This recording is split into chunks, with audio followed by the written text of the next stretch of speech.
Oriyama Karin is the daughter of a billionaire businessman, Oriyama Kazuki.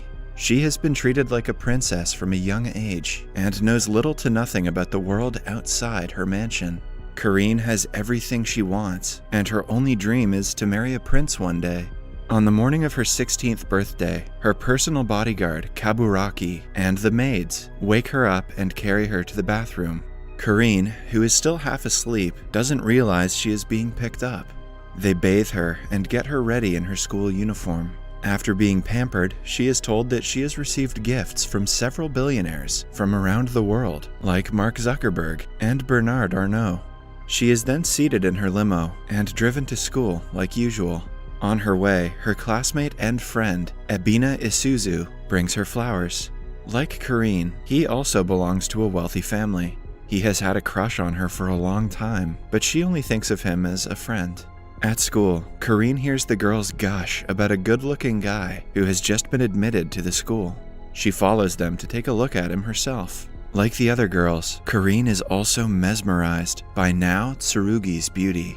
Watching him play football, she instantly feels attracted to him. Without thinking much about it, she walks to the field and is hit by the ball. The impact almost makes her fall when Nao catches her. Because of the gesture, the princess falls in love with him. In the evening, her parents throw an extravagant birthday party for her. They sing, dance, and have a lot of fun. For her gift, Karin is given a wedding dress.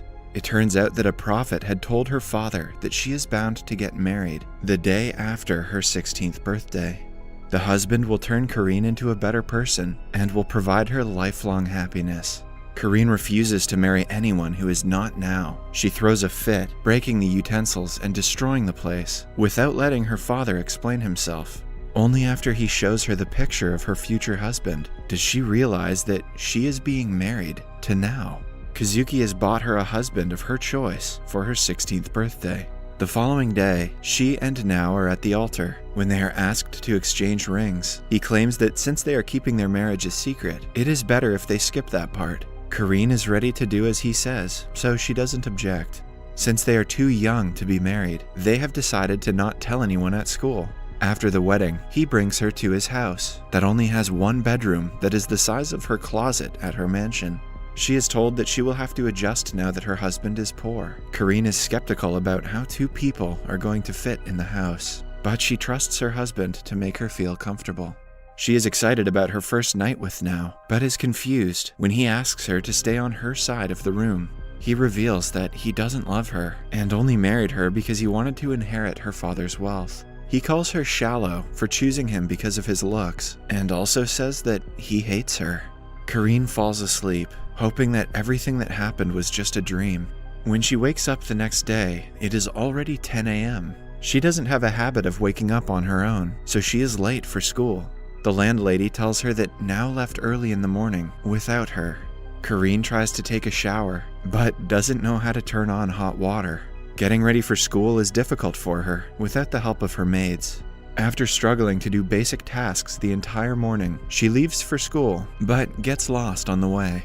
After wandering around the city for hours, she reaches school when it is already over. Isuzu asks her where she had been all day, but Karin cannot tell him, because then she would have to explain that she got married. When she reaches home at night, a furious Nao is waiting for her to explain the mess she had made in the house. She cries about not knowing how to do simple tasks, which makes him feel bad for her. Starting the next day, he promises to help her get used to the new lifestyle. He teaches her to turn on hot water, to clean using a vacuum cleaner, and to cook instant ramen. In only a few days, Karin gets used to her new life. One day, she cooks a meal for him, which surprisingly tastes delicious. However, Nao soon finds out that she used almost half of their monthly allowance for the meal. As he starts to panic, Karin simply calls her father, Kazuki, to ask for money. The pair is called to the mansion, where they explain the situation to her father. He offers to help them, but Nao declines it. He wants to live on a budget and not take advantage of Kazuki's kindness. The parents are impressed by his wise words.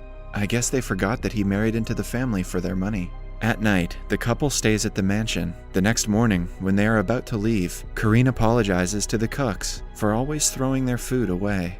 After she started to cook for herself, she realized how difficult of a task it is. Her parents and bodyguard Kaburaki are shocked. They erupt into cheers, claiming that this is the first time she has apologized to anyone. During school lunch, the pair sit at different tables to not seem suspicious. Karin's friend Isuzu notices her looking at Nao, but doesn't think much of it. When a group of girls surround Nao, offering him food, she gets jealous and asks them to go away. When she realizes what she did, she makes up an excuse and sits back down quietly. A girl named Saya looks at Nao and walks away angrily. Nao calls her by her name, which makes Karin even more jealous. On reaching home, she confronts him about Saya, but Nao refuses to talk. When she insists, he storms out of the house. They see each other again in the morning, but do not talk. Karin makes it her mission to find out about Saya and Nao's relationship. She hardly has to do anything because Saya approaches her during lunch break and asks her if she is dating Nao. Karin wants to tell her she is married to him, but she refrains from it. Saya assumes that they are dating and asks her to break up with him immediately. She claims that he is only dating her for money and will leave her once his school debt is paid. An innocent Karin sees no wrong in dating someone for money. In fact, she is happy to give him some, since her father has a lot of it. Nao listens to their conversation, delighted that Karin didn't overreact. At home, he helps her dry her hair and is nicer in general. Karin notices the change in behavior, but doesn't say anything. The next day, Nao finds out that Karin has been passing her tests with the help of her bodyguard and her friend Isuzu. Hence, he starts to tutor her every day. At first, Karin struggles to keep up, but she soon gets the hang of it. She even takes notes in class, surprising her teacher and classmates. Nao agrees to go on a date with her if she gets good grades, which encourages her to study harder. One day, she is in the library when Isuzu asks her if she is dating someone. Karin tells him she just wants to get better grades, but he has started to suspect her. She gets an A on her next test and is overjoyed. While returning home, a crowd of men in black clothes kidnap her.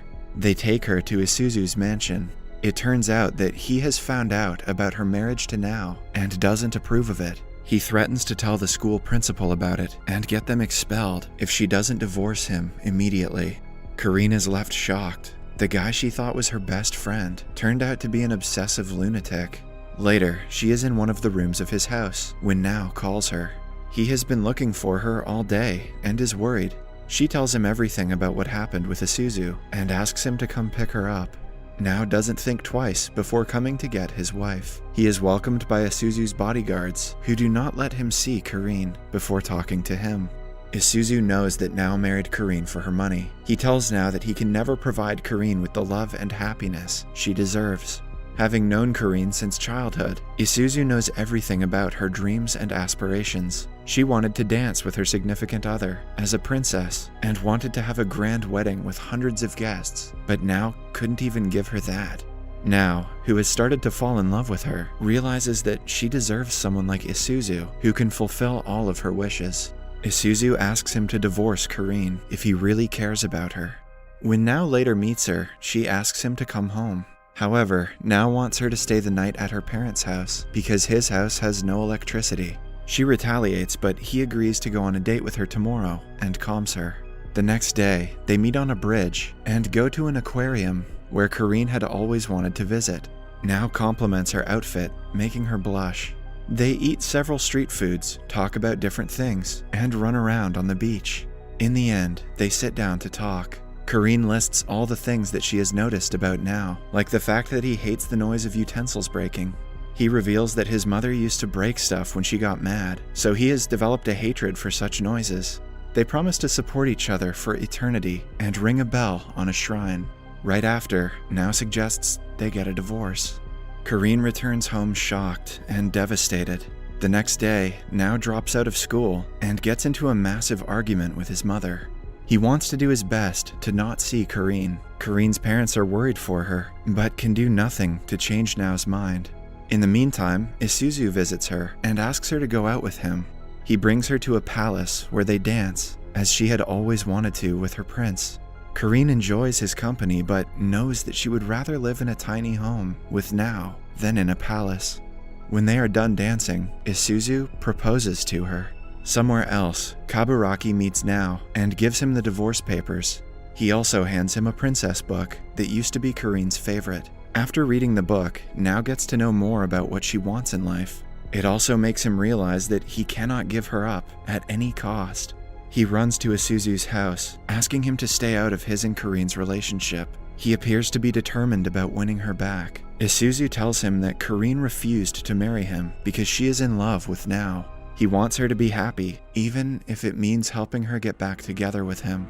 Nao happily runs back to their house, knowing that Karin would be there. The two finally meet each other and kiss. Karin asks him if he likes her, to which Nao replies that he has fallen in love with her. Cut to 5 years later, Karin and Nao are getting married yet again. This time, the church is filled with guests, and the two exchange rings. In the last scene, they kiss